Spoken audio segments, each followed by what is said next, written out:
Hello दोस्तों, 30 मार्च 2024 का जिन भाई का डीएलएड का एग्ज़ाम है, आप सबों को दिल से धन्यवाद है। आप लोगों का बेस्ट ऑफ लक है। दोस्तों, आज मैं आपके लिए साइंस का कुछ प्रश्न लाया हूं, जो बिल्कुल क्वेश्चन बैंक से उठाया हूं। प्रीवियस ईयर का क्वेश्चन है, यहां से अवश्य आपका प्रश्न पूछा जाएगा। तो चलिए, पहला प्रश्न आपके सामने में है, कार्य का मात्रक क्या होता है? तो कार्य का मात्रक क्या होता है? तो कार्य का मात्रक होता है जूल। क्या होता है? जूल होता है। ऑप्शन ए इसका बिल्कुल राइट हो जाएगा। अच्छा, न्यूटन पूछेगा किसका मात्रक होता है? तो न्यूटन जो होता है बल का होता है। बल का मात्रक क्या होता है? न्यूटन होता है। और क्या होता है? और एक मात्रक होता है डायन होता है। न्यूटन और डायन पूछेगा, ये किसका मात्रक है? ये भी बल का मात्रक है। आप ये भी बात याद रखिएगा। अगर आपसे पूछे कि 1 न्यूटन बराबर कितना होता है, तो 1 न्यूटन बराबर जो होता है, 1 न्यूटन बराबर होता है 10⁵ डायन होता है। ये भी प्रश्न पूछा गया है। आप लोग ये सब क्वेश्चन जरूर याद रखें। चलिए, तो मैंने आपको इतना बताया। अगर पूछे वाट पूछेगा किसका मात्रक है? दोस्तों, मैं आपको एक ट्रिक बताता हूँ। अगर आपके पास शक्ति रहेगा ना, तो आप कहिएगा कि हम तुम्हारा वाट लगा देंगे। तो ये विद्युत शक्ति का मात्रक पूछेगा क्या होता है, तो ये वाट होता है। डाइन के तो बारे में बतेबे किए, ये भी जो है ये भी बल का ही मात्रक है। तो दोस्तों, कैसा लगा आपको वीडियो? अगर आपको अच्छा लगता है, अगर आपको PDF चाहिए, तो जाइए आप हमारे टेलीग्राम चैनल पर, वहाँ पर आप सर्च कीजिए ITIHASKI दुनिया 99। वहाँ से आप वीडियो का PDF प्राप्त कर सकते हैं। चलिए, नेक्स्ट प्रश्न जस्ट आपके सामने में है, प्रकाश वर्ष किसकी इकाई है? तो प्रकाश वर्ष जो है दोस्तों, दूरी की सबसे बड़ी इकाई है। अगर हमको मापना है, मान के चलिए कि लंबी दूरी को मापना है, तो हम मीटर किलोमीटर में थोड़ी नापेंगे। तो उसको हम किससे नापेंगे? उसको हम नापेंगे प्रकाश वर्ष के द्वारा नापेंगे। तो प्रकाश वर्ष पूछ रहा है किसकी इकाई है, तो किसका इकाई है? तो दूरी का है। खोज लीजिए, इस ऑप्शन 1 में हमको दिख रहा है, तो ऑप्शन 1 क्या हो जाएगा? बिल्कुल राइट हो जाएगा। समय का तुमको पता ही है, समय टाइम प्रकाश। अच्छा, प्रकाश से क्वेश्चन पूछ लेता है कि प्रकाश का खोज किसने किया था? तो प्रकाश का जो खोज किया था वो रीमर किया था। कौन किया था? खोज जो है रीमर किया था। पूछे किससे किया था? तो बृहस्पति ग्रह का उपग्रह गैनीमेड से किया था। आप ये बात याद रख लीजिएगा। अगर पूछेगा कि प्रकाश का सर्वाधिक चाल कहाँ होता है, तो आपको बताना है निर्वात में होता है। कितना होता है? तो बताना है 3 × 10⁸ मीटर पर सेकेंड होता है। निर्वात से कम पूछेगा किस में होता है, तो बताना है कि जल में होता है। जल में कितना होता है? जल में आप हो गया 2.25 इंटू 10⁸ मीटर पर सेकेंड। अगर जल से कम पूछेगा किस में होता है, तो जल से कम होता है कांच में होता है। कांच में पूछेगा कितना होता है, तो 2 × 10⁸ मीटर पर सेकेंड। उससे भी और जल के बाद क्या होता है? नायलॉन। मैंने आपको एक्स्ट्रा 4 लेवल तक बताया। आपका तैयारी ऐसा होना चाहिए, आप एक्स्ट्रा करके जाइए क्वेश्चन, एग्जामिनर का सोच से ऊपर चलिए। तो चौथा मैंने आपको बताया कि प्रकाश का चाल सबसे कम पूछेगा किस में होता है, तो आपको बताना है कि नायलॉन में होता है। किस में होता है? नायलॉन में होता है। 1.96 इंटू 10⁸ मीटर पर सेकेंड। आप लोग कॉपी कलम लेकर के बैठे दोस्तों, डिजिटल बोर्ड का थोड़ा कमी खल रहा है, बहुत जल्द लग जाएगा आप लोगों का साथ रहा तो। चलिए, बढ़ते हैं नेक्स्ट प्रश्न की और। अगला प्रश्न आपके सामने में है, बल की SI यूनिट क्या है? अभी तुरंत मैंने आपको बताया था, बल का न्यूटन या डायन अभी तो बता के आए हैं ना, तो इसका ऑप्शन भी क्या हो जाएगा? बिल्कुल राइट हो जाएगा। अच्छा, केल्विन पूछेगा किसका मात्रक होता है, तो बताना है ताप का। ताप का मात्रक क्या होता है? केल्विन होता है। पास्कल पूछेगा किसका मात्रक होता है, तो दाब का होता है। वोल्ट पूछेगा किसका मात्रक होता है, तो वोल्ट होता है विद्युत विभव बोले या विभवांतर बोले, तो इसका मात्रक क्या होता है? वोल्ट होता है। तो इतनी सारी बात आपको याद रखना है। चलिए, बढ़ते हैं नेक्स्ट प्रश्न की ओर। अगला प्रश्न आपके सामने में है, एक खगोलीय इकाई संबंधित है। खगोलीय इकाई पूछ रहा है कि संबंधित है। ऑप्शन ए सूर्य एवं पृथ्वी के बीच की दूरी से। ऑप्शन बी है चंद्रमा एवं पृथ्वी के बीच की दूरी से। ऑप्शन सी है सूर्य एवं चंद्रमा के बीच की दूरी से। उपयुक्त में से कोई नहीं। तो ऑप्शन डी तो बिल्कुल गलत हो जाएगा। इसका राइट आंसर ऑप्शन बी होगा, ऑप्शन ए होगा, सूर्य एवं पृथ्वी के बीच की दूरी से। इसका राइट आंसर क्या हो जाएगा? ऑप्शन ए हो जाएगा, सूर्य एवं पृथ्वी के बीच की दूरी से। तो चलिए, मैं कुछ क्वेश्चन आपको और बताता हूँ। चूँकि टाइम कम है, इसलिए मैं चाहता हूँ कि कुछ डिस्कशन करते जाए, ज़्यादा से ज़्यादा डिस्कशन करते जाए। अगर आपसे पूछे कि चांद से पृथ्वी की दूरी कितनी है, तो चांद से पृथ्वी की दूरी कितना है भैया? तो है 3,84,000 किलोमीटर। 3,84,000 किलोमीटर है। अच्छा, अगर पूछे चंद्रमा पर सबसे ज़्यादा कौन सा धातु पाया जाता है, तो आपको बताना है कि टाइटेनियम। क्या पाया जाता है? टाइटेनियम पाया जाता है। अच्छा, वही पूछे सूर्य से पृथ्वी की दूरी कितना है, तो आपको बताना है 14 करोड़।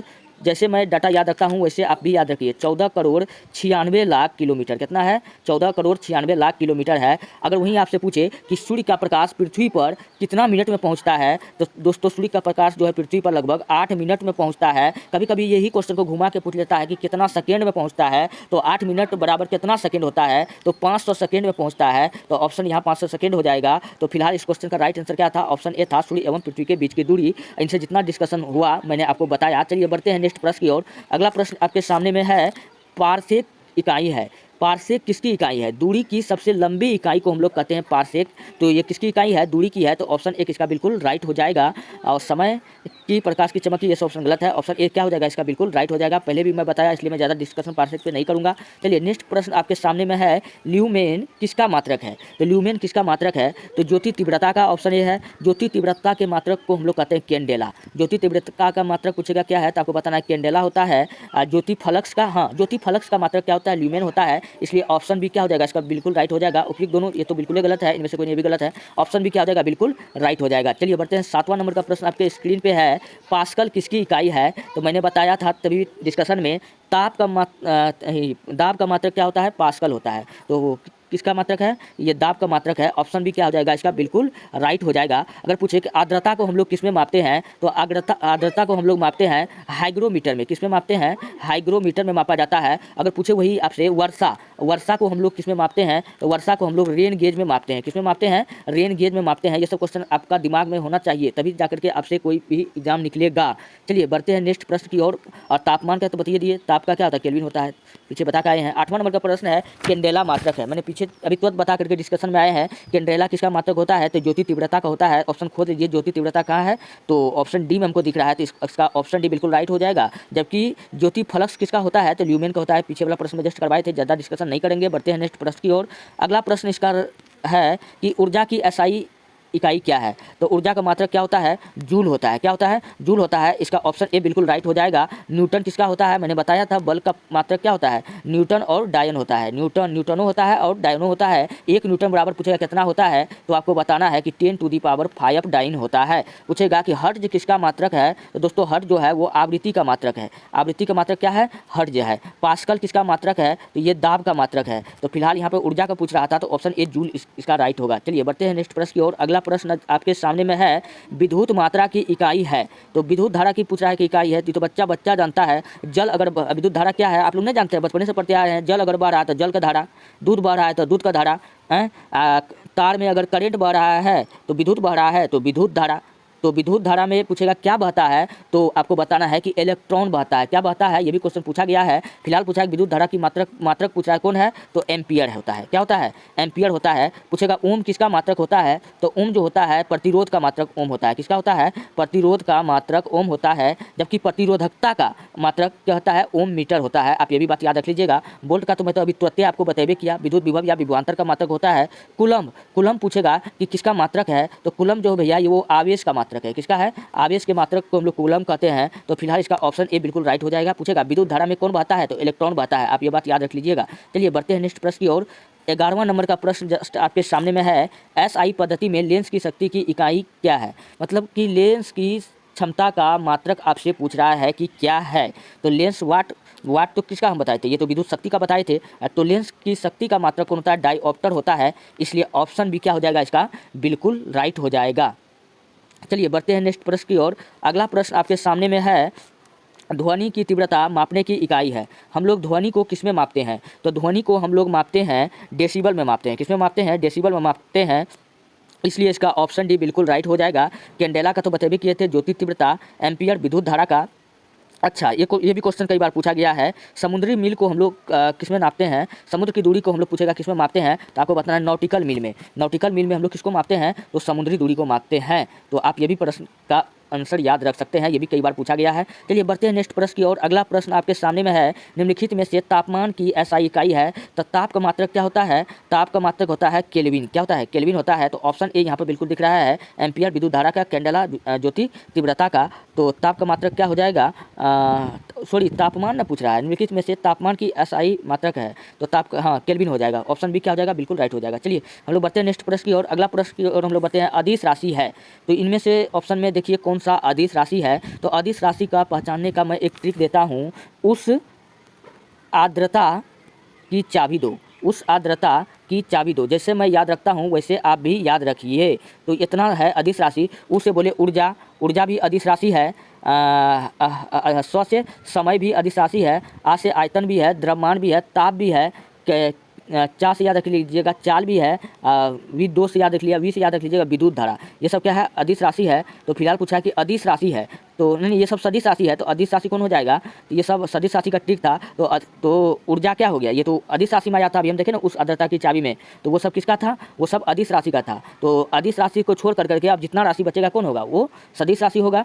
तो चलिए बढ़ते हैं नेक्स्ट प्रश्न की ओर। अगला प्रश्न जस्ट आपके सामने में है कि निम्नलिखित में कौन सी एक सदिश राशि है। तो अदिश राशि का भी अभी मैंने आपको ट्रिक बताया, उस आर्द्रता की चाबी दो, उ से ऊर्जा, स से समय, आ से आयतन, द्र से द्रव्यमान, ता से तापमान, उस आर्द्रता की चाबी, चा से चाल, वी से विद्युत धारा, ये सब क्या है, तो ये सब एक है अदिश राशि है। तो वो सब आया, वो सब तो कोनो ना आया ऑप्शन में, तो कार भी नहीं आया, कार दाब भी नहीं आया, तो क्या आया, संवेग। इसका राइट आंसर क्या हो जाएगा, संवेग पकड़ा गया। दाब आया था, ऊर्जा आया था, कार भी था, तो इस संवेग कम हो जाएगा, इसलिए इसका ऑप्शन एक क्या हो जाएगा, बिल्कुल राइट हो जाएगा। चलिए बढ़ते हैं नेक्स्ट प्रश्न की ओर। अगला प्रश्न है, जल में तैरना न्यूटन की गति के किस नियम के कारण संभव होता है। हम सब जानते हैं कि न्यूटन बाबा ने हमको 3 नियम दिया था, बल का 3 नियम दिया था, जिसको प्रथम नियम, सेकेंड नियम और तृतीय नियम कहते हैं। पहला नियम क्या था, बल क्या होता है, बल वह खिंचा धकाव है, बल वह खिंचा धकाव है जिसको लगा करके हम किसी का दिशा को क्या कर सकते हैं, परिवर्तन करते हैं। तो एक बच्चा हमसे मिला था, कहता था बल वह चीज़ होता है, बल के बारे में परिभाषा बताया था, बहुत उनको सुनकर हंसी लगता है, जिसको लगा करके किसी का दिशा बदला सकते हैं। तो ऐसा थोड़ी ना होता है। तो बल का पूछ रहा है कि जल में तैरना न्यूटन के गति के किस नियम के कारण संभव होता है। तो न्यूटन का टोटल 3 नियम दिया था। तो तृतीय नियम क्या है, प्रत्येक क्रिया के विपरीत प्रतिक्रिया जब भी होता है तो वो न्यूटन के नियम में होता है, न्यूटन के तृतीय नियम में होता है।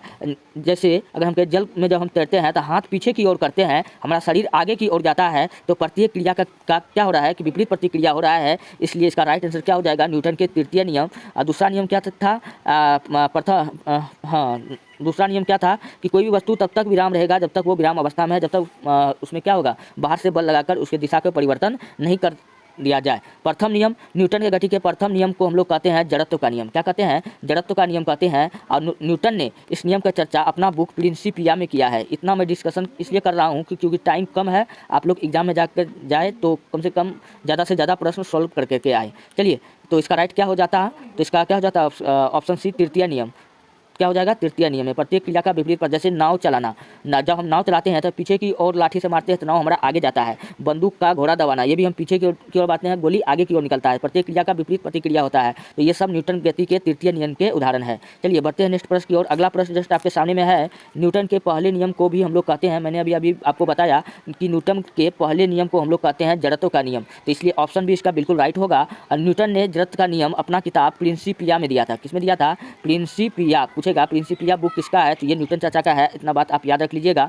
तो चलिए हम लोग बढ़ते हैं नेक्स्ट प्रश्न की ओर। अगला प्रश्न आपके सामने में है कि रॉकेट किस सिद्धांत पर कार्य करता है। दोस्तों, रॉकेट जो होता है ये भी न्यूटन के तृतीय नियम के सिद्धांत पर काम करता है। तो इसलिए इसका ऑप्शन सी बिल्कुल राइट हो जाएगा। आर्किमिडीज का सिद्धांत क्या है दोस्तों, आर्किमिडीज का सिद्धांत है कि कोई भी वस्तु अगर जल में अगर नहीं डूब रहा है तो वहाँ पर आर्किमिडीज का सिद्धांत काम करता है। तो फिलहाल इसका ऑप्शन सी क्या होगा, बिल्कुल राइट होगा। चलिए हम लोग बढ़ते हैं नेक्स्ट प्रश्न की ओर। अगला प्रश्न आपके सामने में है, बल गुणनफल है। पूछा है कि बल किसका गुणनफल है। ऑप्शन से ये क्वेश्चन बनने वाला है। द्रव्यमान और वेग का गुणनफल है, द्रव्यमान और त्वरण का है, भार और वेग का है, तो भार और त्वरण का है। दोस्तों, बल जो है द्रव्यमान और त्वरण का गुणनफल है, तो इसलिए इसका क्या हो जाएगा, ऑप्शन बी हो जाएगा। त्वरण का मात्रक पूछेगा क्या होता है, तो मंदन होता है। क्या होता है, तो आप लोग याद रख लीजिएगा। चलिए हम लोग बढ़ते हैं।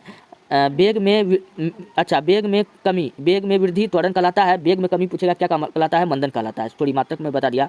तो चलिए हम लोग बढ़ते हैं नेक्स्ट प्रश्न की ओर। अगला प्रश्न आपके सामने में है, यदि हम भूमध्य रेखा से ध्रुव की ओर जाते हैं तो जी का मान क्या होता है, कि बढ़ता है, घटता है, वहीं बना रहता है, 45 डिग्री अक्षांश तक घटता है। तो इसका राइट आंसर हो जाएगा बढ़ता है, ऑप्शन ए इसका बिल्कुल राइट होगा।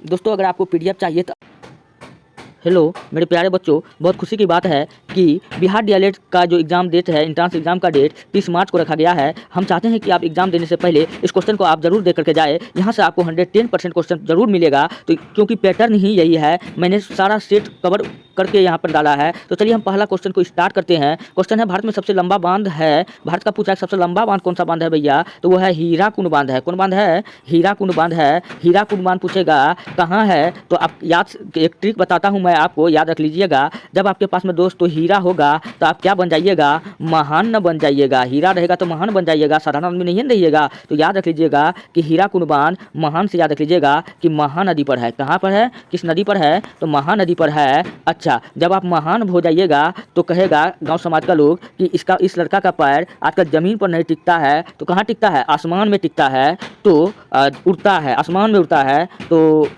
उड़ता से याद रख लीजिएगा उड़ीसा। पूछेगा हीराकुंड बांध किस राज्य में है, तो उड़ीसा में है, आप ये भी बात याद रख लीजिएगा। और भाखड़ा नागला बांध पूछे किस राज्य में है, तो आपको बताना है ये सतलज नदी, किस नदी पर है, तो ये सतलज नदी पर है। नागार्जुन सागर बांध या अलमट्टी बांध, या अलमट्टी बांध पूछेगा कि ये दोनों बांध किस नदी पर है, तो ये दोनों बांध है कृष्णा नदी पर है। किस नदी पर है, कृष्णा नदी पर है। इस बात को हम याद कैसे रखेंगे कि अर्जुन का दोस्त कौन था, कृष्ण था, इसलिए नागार्जुन सागर बांध कृष्णा नदी पर होगा। और एक बांध बताया मैंने अलमट्टी बांध, कृष्ण भगवान ने खाया था मिट्टी, तो अलमट्टी बांध किस कहाँ पर होगा, तो कृष्णा नदी पर होगा।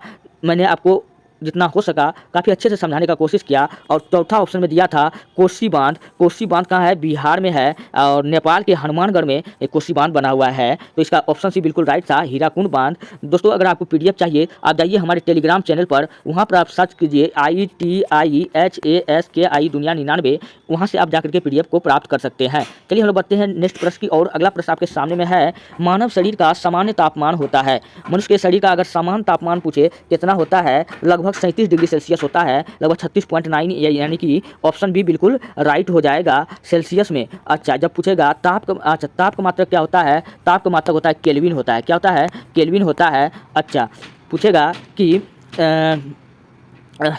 ताप का मात्रक क्या होता है, केल्विन होता है। अगर पूछेगा कि सेंटीग्रेड में फ़ारेनहाइट में मानव शरीर का जो समान तापमान होता है फ़ारेनहाइट में कितना होता है, तो फ़ारेनहाइट में होता है 98.4 डिग्री सेल्सियस। और वहीं अगर आपसे पूछे कि केल्विन में कितना होता है, तो 310 केल्विन बताइएगा, ये बिल्कुल राइट आंसर है। चलिए मैंने आपको बता दिया। नेक्स्ट प्रश्न आपके सामने में है, कर्मा पर्व का संबंध किस राज्य से है। दोस्तों इसका ऑप्शन में हमको डाउट लग रहा है, क्योंकि कर्मा पर्व जो है उत्तर प्रदेश में मनाया जाता है, बिहार में मनाया जाता है, झारखंड में मनाया जाता है, और असम में भी मनाया जाता है, पश्चिम बंगाल में भी मनाया जाता है। तो यहाँ नहीं, क्वेश्चन थोड़ा मिस हो गया है। चलिए हम लोग बढ़ते हैं नेक्स्ट प्रश्न की ओर। अगला प्रश्न है, देश में सर्वाधिक वन क्षेत्र किस राज्य में है। हम सब जानते हैं कि सबसे अधिक वन वाला क्षेत्र जो हमारा भारत में है वो कौन है, मध्य प्रदेश है। कौन है, मध्य प्रदेश है। और मध्य प्रदेश को हम लोग कहते हैं नदियों की मायका। क्या कहते हैं, नदियों की मायका, या मध्य प्रदेश को हम लोग कहते हैं हृदय प्रदेश। क्या कहते हैं, हृदय प्रदेश। हृदय प्रदेश पूछे किसने कहा था, तो जवाहरलाल नेहरू ने मध्य प्रदेश को क्या कहा था, हृदय प्रदेश कहा था। या मध्य प्रदेश को हम लोग सोया प्रदेश भी कहते हैं। ये सब बात आप याद रख लीजिएगा। मध्य प्रदेश की राजधानी कहाँ पड़ता है, तो भोपाल पड़ता है, आप ये बात भी याद रख लीजिएगा। चलिए अरुणाचल प्रदेश, दोस्तों थोड़ा अरुणाचल प्रदेश से उठाते हैं क्योंकि समय कम है, इसलिए मैं चाहता हूं कि ऑप्शन से भी आपको बताते चले। अरुणाचल प्रदेश भारत का एक ऐसा राज्य है जहां पर सबसे पहले सूर्य उगता है। छत्तीसगढ़ में भिलाई स्टील प्लांट स्थापित है। ये भी बात आप याद रख लीजिएगा। चलिए बढ़ते हैं नेक्स्ट प्रश्न की ओर। अगला प्रश्न की ओर हम लोग बढ़ते हैं, भारत का राष्ट्रीय खेल कौन सा है। तो भारत का जो राष्ट्रीय खेल कौन सा है, तो हम सब जानते हैं कि मेजर ध्यानचंद के याद में मनाया जाता है। यह खेल कौन मनाया जाता है, हॉकी। कौन सा है, हॉकी है। और हॉकी को मेजर ध्यानचंद का जन्म कब हुआ था, 29 अगस्त को हम लोग खेल दिवस के रूप में मनाते हैं। 29 अगस्त को हम लोग खेल दिवस के रूप में हम लोग मनाते हैं। और मेजर ध्यानचंद को हम लोग कहते हैं हॉकी का जादूगर। क्वेश्चन पूछेगा हॉकी का जादूगर किसे कहते हैं, मेजर ध्यानचंद को। चलिए हम लोग बढ़ते हैं नेक्स्ट प्रश्न की और अगला प्रश्न है, कार्य का मात्रक क्या है। कार्य का मात्रक दोस्तों जूल होता है। न्यूटन का मात्रक पूछेगा क्या होता है, तो न्यूटन का मात्रक बल होता है। वाट, देखिए वाट का मात्रक पूछ रहा है क्या होता है। दोस्तों आपके पास आप कभी कभी कहते हैं कि हम तुम्हारा वाट लगा देंगे। दोस्तों आप किसी को वाट कैसे लगाइएगा, जब आपके पास शक्ति होगा तब ना लगाइएगा, यानी विद्युत शक्ति। वाट किसका सही मात्रक है, तो आपको बताना है विद्युत शक्ति का सही मात्रक क्या है, वाट है। डायन एक डायन बराबर पूछेगा कितना होता है, तो 10⁵ न्यूटन होता है। एक डायन बराबर कितना होता है, 10⁵ न्यूटन होता है। किसी को 10⁵ न्यूटन कोई लड़की को कह देना, मतलब उतना गुना डायन है वो, समझ सकते हैं। चलिए हम लोग बढ़ते हैं नेक्स्ट प्रश्न की ओर। अगला प्रश्न आपके सामने में है, थायराइड ग्रंथि का स्थान कहाँ है। तो थायराइड ग्रंथि का जो स्थान है, हमारे गले के पास में एक ग्रंथि पाया जाता है जिसको हम लोग थायराइड ग्रंथि के नाम से जानते हैं। इस थायराइड ग्रंथि से एक हार्मोन निकलता है जिसको हम लोग थायरॉक्सिन हार्मोन के नाम से जानते हैं। और ये थायरॉक्सिन हार्मोन के नाम से जानते हैं।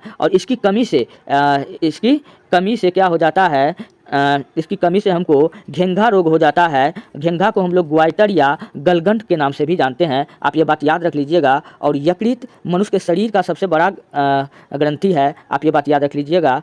आँख हाँ, चलिए इसका राइट आंसर क्या था, ऑप्शन बी था। थायराइड ग्रंथि कहाँ पाया जाता है, गला में पाया जाता है। चलिए हम लोग बढ़ते हैं नेक्स्ट प्रश्न की ओर। अगला प्रश्न था, भारत का सबसे बड़ा जनजातीय समूह है, भारत का जो सबसे बड़ा जनजातीय समूह है तो 2011 से पहले भील था, लेकिन अभी कौन हो चुका है दोस्तों, अभी गोंड हो चुका है। इसलिए अभी को लेकर चलते हैं तो गोंड हो चुका है, अब भील दूसरे नंबर पर आ चुका है, इसलिए इसका ऑप्शन ए बिल्कुल राइट होगा। चलिए बढ़ते हैं नेक्स्ट प्रश्न की ओर। अगला प्रश्न आपके सामने में है, भारत की सर्वाधिक महत्वपूर्ण मिट्टी कौन सी मिट्टी है। हम सब जानते हैं कि भारत में जो सबसे सर्वाधिक महत्वपूर्ण मिट्टी होती है वो जलोढ़ मिट्टी होती है। कौन होती है, जल के द्वारा लाई गई मिट्टी को हम लोग जलोढ़ मिट्टी कहते हैं। तो जलोढ़ मिट्टी में क्या होता है कि फसल का उत्पादन सबसे अच्छा होता है। अच्छा, काली मिट्टी को हम लोग किस नाम से जानते हैं, तो इसको रेंगुर मृदा के नाम से हम लोग जानते हैं। अच्छा, काली मिट्टी को केरल में करेल के नाम से जाना जाता है। किस नाम से जाना जाता है, केरल में करेल के नाम से जाना जाता है। और काली मिट्टी को स्वतः जोताई वाली मृदा के भी नाम से जाना जाता है। जब आप खेत जोतते होंगे देखते होंगे कि वो मिट्टी फटर रहता है,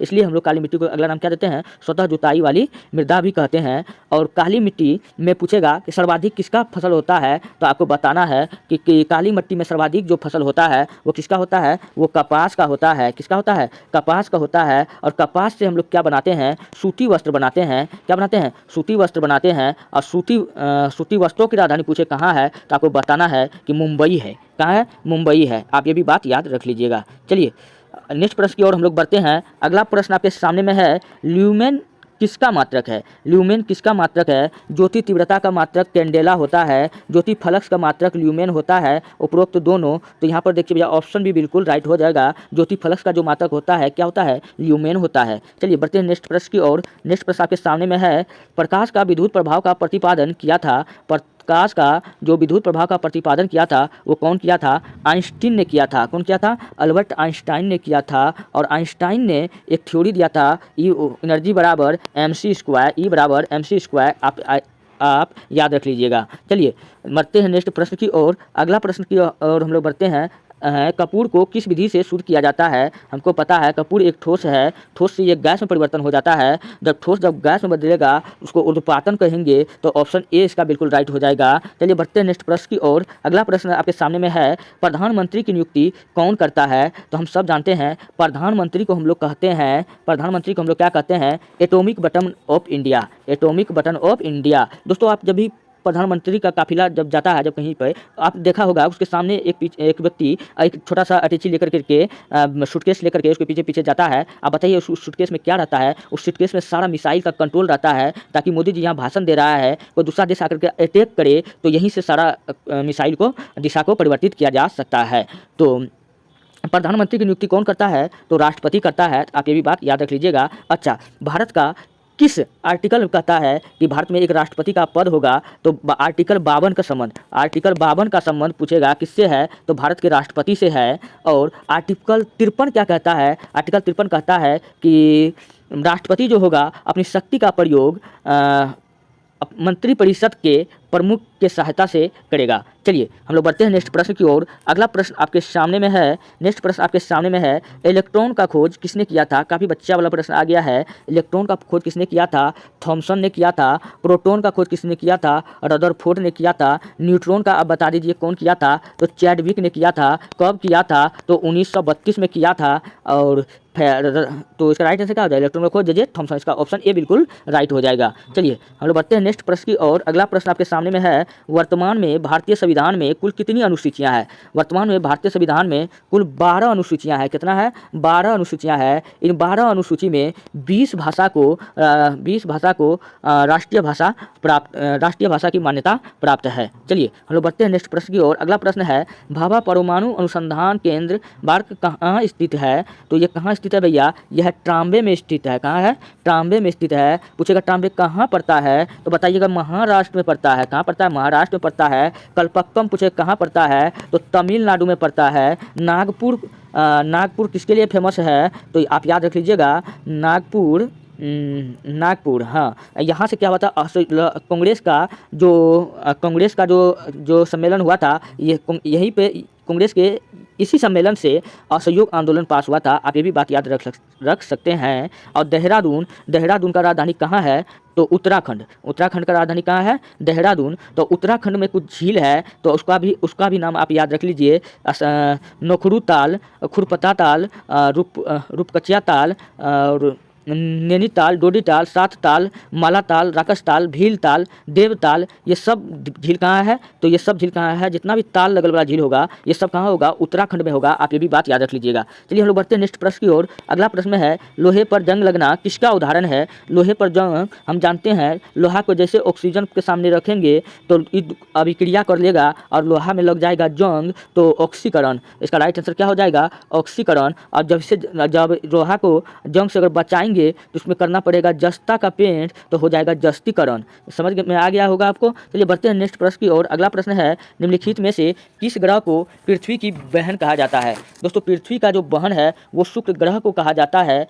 पृथ्वी का बहन शुक्र ग्रह को कहा जाता है, क्योंकि शुक्र ग्रह का जो होता है आकार जो होता है वो बिल्कुल पृथ्वी के जैसा है, इसलिए से पृथ्वी का बहन भी कहा जाता है। और शुक्र ग्रह सूर्य का एक चक्कर पूछेगा कितना दिन में लगाता है, तो सूर्य का एक चक्कर 225 दिन में लगाता है। कितना दिन में लगाता है, 225 दिन में लगाता है। शुक्र ग्रह का अगर पूछेगा कि सबसे ऊंचा बिंदु क्या है, आपको बताना है मैक्सवेल का पठार। क्या बताना है, मैक्सवेल का पठार।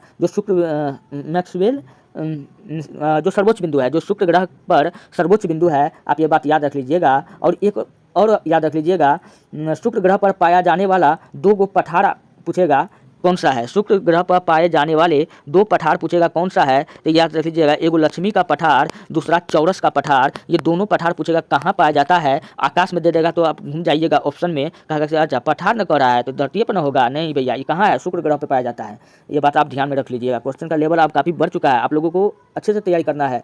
और शुक्र ग्रह से और क्या हम बना सकते हैं, शुक्र ग्रह सबसे गर्म ग्रह होता है। शुक्र ग्रह क्या होता है, सबसे गर्म ग्रह होता है। और शुक्र ग्रह को हम लोग सांत का तारा या भोर का तारा भी कहते हैं। क्या कहते हैं, सांत का तारा या भोर का तारा भी कहते हैं। और शुक्र ग्रह को हम लोग चमकीला ग्रह भी कहते हैं। आप ये भी बात याद रख लीजिएगा। और शुक्र ग्रह को हम लोग प्रेशर कुकर वाला ग्रह भी कहते हैं। आप ये भी बात याद रख लीजिएगा। और शुक्र ग्रह को यूनान में क्या कहा जाता है, तो यूनान में कहा जाता है प्यार एवं सुंदरता की देवी। तो दोस्तों, ये रहा शुक्र क्या है 18वें नंबर का क्वेश्चन का जवाब। चलिए बढ़ते हैं नेक्स्ट प्रश्न की ओर। अगला प्रश्न आपके सामने में है, लोकसभा की अधिकतम सदस्य संख्या कितनी हो सकती है। तो यहाँ पर दिया हुआ 552, बिल्कुल राइट आंसर है ऑप्शन डी। कितना हो सकता है, 552 हो सकता है।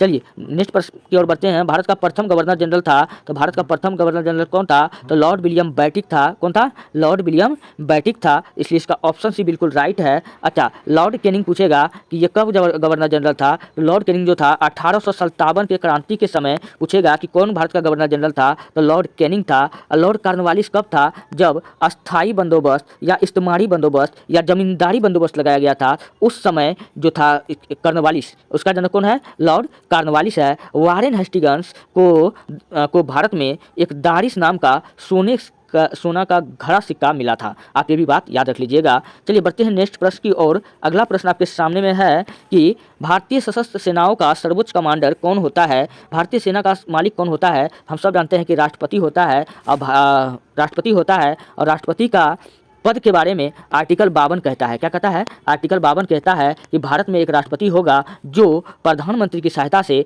अपने शासन व्यवस्था को चलाएगा। चलिए, और प्रधानमंत्री को हम लोग क्या कहते हैं, एटॉमिक बटन ऑफ इंडिया कहते हैं। नेक्स्ट प्रश्न की ओर हम लोग बढ़ते हैं। प्रथम भारतीय नोबेल पुरस्कार विजेता कौन था, तो रविन्द्रनाथ टैगोर था। कौन था, रविन्द्रनाथ टैगोर। रविन्द्रनाथ टैगोर वही व्यक्ति है दोस्तों जिन्होंने 2 देश का राष्ट्रीय गीत लिखा, एक तो जन गण मन अधिनायक हम लोग इंडिया का, एक बांग्लादेश का लिखा है आमार सोनार बांग्लादेश।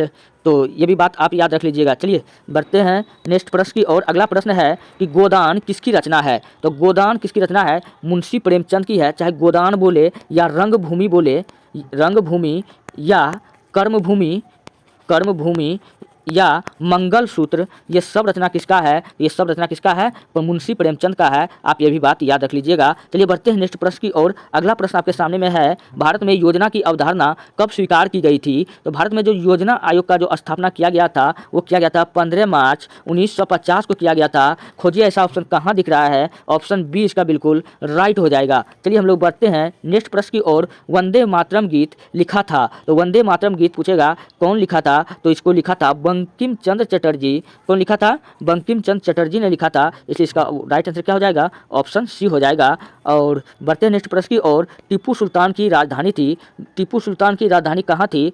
तो टीपू सुल्तान की राजधानी थी श्रीरंगपट्टनम था। कहाँ था? श्रीरंगपट्टनम था। टीपू सुल्तान का पापा का नाम क्या था? हैदर अली। क्या नाम था? इसका पापा का नाम था हैदर अली। दोस्तों हैदर अली एकमात्र ऐसा इंसान था जिन्होंने अंग्रेजों को अपने बलबूते पर हराया था। आप ये भी बात याद रख लीजिएगा। और टीपू सुल्तान को हम लोग कहते हैं मैसूर का शेर। क्या कहते हैं? मैसूर का शेर। और टोटल अंग्रेज से अंग्रेजों से टोटल 4 युद्ध हुआ था। तो इसमें क्या हुआ था? तीसरे युद्ध में टीपू सुल्तान मारा गया था। आप ये बात याद रख लीजिएगा। चलिए हम लोग बढ़ते हैं नेक्स्ट प्रश्न की ओर। अगला प्रश्न आपके सामने में है, किस सिख गुरु ने फारसी में जफरनामा लिखा था? अब कौन सा सिख गुरु है? तो सिख धर्म का स्थापना किया था, कौन किया था? सिख धर्म का स्थापना किया था गुरु नानक देव। किसने किया था? गुरु नानक देव। इसका जन्म कहाँ हुआ था? इसका हुआ था पाकिस्तान के तलवंडी में हुआ था। तो यहाँ क्वेश्चन पूछा है कि फारसी में जफरनामा कौन लिखा था? तो गुरु गोविंद सिंह ने लिखा था। गुरु गोविंद सिंह सिख धर्म के 10वें गुरु थे। कितना गुरु था? 10वें गुरु था। और यह पूछे सिख धर्म के अंतिम गुरु कौन था? तो आपको बताना है गुरु गोविंद सिंह। इनका जन्म कहाँ हुआ था? बिहार के पटना में हुआ था। आप ये भी बात याद रख लीजिएगा। तो गुरु गोविंद सिंह का एक स्टेटमेंट याद रख लीजिएगा, चिड़िया दे नाल बाढ़ लड़ावा, गिदर नु में शेर लड़ावा, 1.25 लाख ते इख लड़ावा, तबे गोविंद सिंह नाम कहलावा। और दोस्तों गुरु गोविंद सिंह और औरंगजेब के बीच में एक युद्ध हुआ था। उस युद्ध को हम लोग कहते हैं चमकौर का युद्ध। चमकौर का युद्ध में क्या हुआ था कि मात्र 40 लाख की सेना और 200-250 सिख ने मिलकर 40,00,000 सेना को हरा दिया था। चमकौर का युद्ध आप जाकर केसरी मूवी जाकर के देख सकते हैं। चलिए हम लोग बढ़ते हैं नेक्स्ट प्रश्न की ओर। अगला प्रश्न आपके सामने में है, राष्ट्रीय ग्रामीण विकास संस्थान कहाँ स्थित है? तो कहाँ स्थित है? ये शिमला में स्थित है। इसके बारे में क्या जानना? बिल्कुल इजी क्वेश्चन है। चलिए बढ़ते हैं नेक्स्ट प्रश्न की ओर। अगला प्रश्न आपके सामने में है, उत्तरी ध्रुव की खोज किसने किया था? तो उत्तरी ध्रुव का खोज किया था रॉबर्ट पियरे ने किया था। पूछेगा कि कलकत्ता का डिजाइन किसने तैयार किया था? तो कलकत्ता का डिजाइन किया था जॉब चारनाक ने। किसने किया था? जॉब चारनाक ने। मुंबई का डिजाइन पूछा है किसने तैयार किया था? तो अंगिग्यार ने किया था। ये सब बात आप याद रख लीजिएगा। मिलते हैं नेक्स्ट वीडियो में। दोस्तों वीडियो अगर अच्छा लगता है तब आप अपने दोस्तों में इसको शेयर कीजिए, जितना हो सके आप शेयर कीजिए। अगर आपको इसका PDF चाहिए तो आप जाइए हमारे टेलीग्राम चैनल पर, वहाँ पर आप सर्च कीजिए ITIHASKIDUNIYA